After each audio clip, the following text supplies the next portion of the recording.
ఓం శ్రీ వెంకటేశాయ నమః. ఈరోజు వెంకటేశ్వర స్వామి జీవిత చరిత్రలోని స్వామివారి మహత్యం గురించి తెలుసుకుందాము.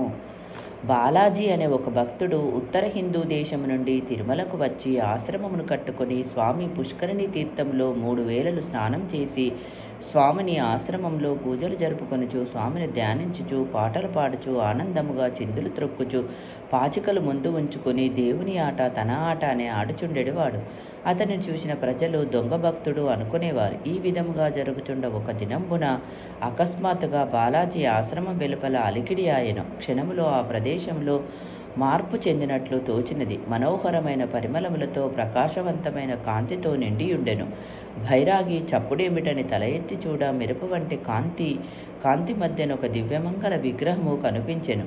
ఆ విగ్రహమును చూసి భైరాగి పరమానందభరితుడై గోవిందా, హరే వెంకటేశ, హరే శ్రీనివాస, జగద్రక్షక అంటూ స్వామి పాదాలపై పడి పరవశుడాయెను.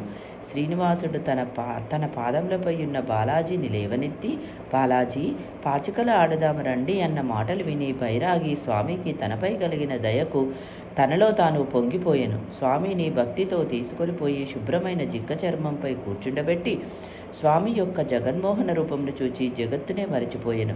బాలాజీ, పాచికలు ఆడవా అన్న మాటలు విని యథాస్థితికి వచ్చి పాచికలు ఆడసాగాను. స్వామివారు బాలాజీ భక్తికి సంతసించి కొంతసేపు పాచికలు ఆడి బాలాజీ చేతిలో ఓడిపోయెను. భక్త బాలాజీ, నీవే పందెంలో నెగ్గావు, నీకు ఏమి వరం కావాలేనో కోరుకొమ్ము అని స్వామివారు బావాజీని అడిగాను. అందులకు బాలాజీని చూచి, మహాత్మా, నాకు ఏ కోరిక లేదు, నీ విశ్వరూపము నాకు చూపించి నన్ను ధన్యుడిగా చేయవలెనని ప్రార్థించెను. వెంటనే స్వామివారు తన విశ్వరూపమును ధరించెను. హత్తీరాం లేచి నిలబడి స్వామివారిని స్తోత్రం చేసెను. భక్త హత్తీరాం, ఎవరైతే నన్ను ఫలాపేక్ష రహితముగా పూజింతురో అట్టివారు నాకు మిక్కిలి ప్రీతిప్రాతులగుదురు అని చెప్పి అదృశ్యమాయెను. ప్రతిరోజు బావాజీ ఆశ్రమములకు వచ్చి పాచికలు ఆడుచుండెను. ఇట్లు కొంతకాలము గడిచిన తర్వాత పిమ్మట ఒకనాడు రాత్రి శ్రీ వెంకటేశ్వర స్వామి భైరాగితో పాచికలాడుచుండ పిలిచినట్లుండెను. బావాజీ, మిమ్మలను ఎవరో బయట పిలుచుచున్నట్లున్నదే, చూచిరమ్మని అనగా తక్షణము బైరాగి వెలుపలకు వెళ్ళను. ఆ సమయంలో శ్రీ వెంకటేశ్వర స్వామి వారు తన కంఠహారమును అచట విడిచి మాయమాయను. బైరాగి ఆశ్రమం చుట్టూ వెతికి ఎవ్వరూ కనబడలేదు అని తిరిగి లోనికి పోగా స్వామి కనబడలేదు, కానీ కంఠహారం మాత్రం కనబడినది. బైరాగి దానిని చూచి, అయ్యో, స్వామి కంఠహారము మరిచిపోయినారు, హారము కొరకు తిరిగి రావచ్చునని స్వామి రాకకు ఎదురుచూచుచుండెను. సూర్యోదయం అయినది, కానీ స్వామివారు మాత్రం తిరిగి రాలేదు. మరిచినట్టున్నదని బావాజీ హారం పట్టుకొని పరుగున ఆలయమునకు పోవుచుండెను.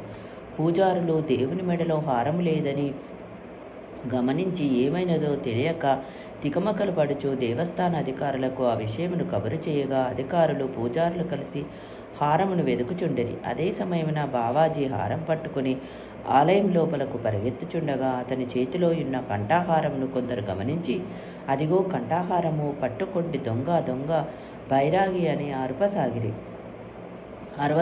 నానా మాటలంటూ బైరాగిని పట్టుకుని తలొక దెబ్బ కొట్టను ఆరంభించిరి. ఇంతలో అధికారి వచ్చి అతనిని కొట్టకండి, తాను ఏమి చెప్తారో విని పిమ్మట ఏమి చేయలేవలనో ఆలోచింపవచ్చు అనగా సరేనని అందరూ దూరంగా నిలబడిరి. బైరాగి జరిగినదంతయో అధికారికంగా చెప్పగా అధికారులు ప్రజలు ఆ మాటలు నమ్మక ఆ దొంగవాడితో స్వామి పాచికలాడుటకు వచ్చినటాన్ని చిలువల పలువలుగా బావాజీని పరిహరింపసాగిరి. అధికారియు మరియు పూజారులు కలిసి శ్రీకృష్ణదేవరాయల ఆస్థానమునకు బావాజీని తీసుకువెళ్ళి దోషిపై చెప్పవలసిన ఆరోపణలు విన్నవించుకొనిరి.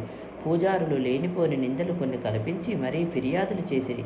శ్రీకృష్ణదేవరాయలు నిజానిజాలు తెలుసుకొనక భక్తుని శిక్షింపరాదని తలచి, బావాజీ, నీకు ఒక పరీక్ష పెట్టెదను, ఆ పరీక్షలో నీవు నెగ్గిన ఎడల నిన్ను నిర్దోషిగా భావింతును, లేకున్నా కఠిన దండన విధించదనని చెప్పి బావాజీని భూగృహంలో ఉంచి ఒక బండి చెరకు గడలు నింపేదను. దానిని నీవు సూర్యోదయం లోపల చెరకు గడలను తినివేసిన నిన్ను నిర్దోషిగా భావింతుము, లేకున్నా దోషిగా నిర్ణయించి కఠిన దండన విధింతునని చెప్పి బావాజీని భూగృహమున ఉంచి చెరకు గడలు నింపి తాళములు వేసి భటులను కాపలి ఉంచి వెళ్ళిపోయాను. బావాజీ వారి మాటలు విని ఏమాత్రం దిగులు పడక నిశ్చయలముగా కూర్చుండి వెంకటేశ్వర స్వామిని మనసారా ధ్యానించి, స్వామి, నేను ఏ నేరము చేయలేదని నీకు తెలిసి నన్ను అధికారులు నన్ను శిక్షించిన నీవు రక్షించవా? నీదే భారము అనుకొని ధ్యానించుచూ నిద్రపోయాను. పిమ్మట కొంతసేపటికి ఏనుగు గదిలో ప్రత్యక్షమై గదిలో ఉన్న చెరుకు గడలన్నీ తిరివేసి తెల్లవారుజామున బాబాజీని తొండముతో తట్టిలేపి తొండమెత్తి ఆశీర్వదించి బిగ్గరగా హీంకారములు చేసెను. పారాకాస్తున్న భటులు ఆ హీంకారమునకు హడలిపోయి తాళములు వేసిన గదిలోకి ఏనుగు ఎట్లు వచ్చినదా అని ఆశ్చర్యపడి పరుగున పోయి అధికారులకు తెలిపిరి. అదే సమయంలో ఆ ఏనుగు గది తలుపుపై తలతో ఢీకొనెను. ఆ దెబ్బతో తలుపులు బద్దలైపోయినవి. అందరూ చూచుచుండగా ఏనుగు మహావేగముగా పరిగెత్తి వెళ్ళిపోయాను. కానీ ఎటుపోయినదో ఏమైనదో ఎంత ప్రయత్నించినా ఎవ్వరూ చెప్పలేకపోయారు. భక్తుని రక్షించుట కొరకు వెంకటేశ్వర స్వామి ఏనుగు రూపమున వచ్చి చెరుకు గడలు తిని వెళ్ళెనని దేవుని మహిమలని భావించి బాబాజీ మహాభక్తుడని వేణోళ్ళ కొనియాడసాగని బాబాజీని దొంగయని తిట్టి కొట్టి బాధించిన వారందరూ అతని పాదములపై పడి క్షమింపమని ప్రార్థించిరి. బాబాజీ మాత్రం ఏనుగు వెళ్ళిన వైపే చూచుచూ, బాలాజీ భక్తుని కాపాడు కొరకు బండడి చెరుకులు తిన్నావా స్వామి? హత్తిరామ్ అంటూ ఆలయంలోనికి పరిగెత్తను. అప్పుడు శ్రీకృష్ణదేవరాయలు చూచి బాబాజీని పూజారిగా ఉండమని ప్రార్థింప కొంతకాలం స్వామివారి పూజలకు ఉత్సవములకు ఏ విధమైన లోటుపాటులు కలగకుండా దేవస్థాన పాలన సాగించి తుదకు అతని ఆత్మ స్వామి యందు ఐక్యత పొందెను.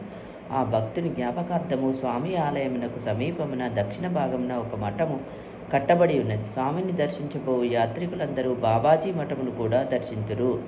హత్తిరామ్జీ మృతదేహమును పాపన వినాశనము కాలిబాట మార్గమధ్యమున దహనక్రియలు జరిపి అచట సమాధిని కట్టిరి. నేటికి భక్తులు బాబాజీ యొక్క సమాధికి పూజలు జరుపుకొందరు. ఓం శ్రీ వెంకటేశాయ నమః. రేపటి వీడియోలో బోయవాని యొక్క మూఢభక్తి గురించి తెలుసుకుందాము.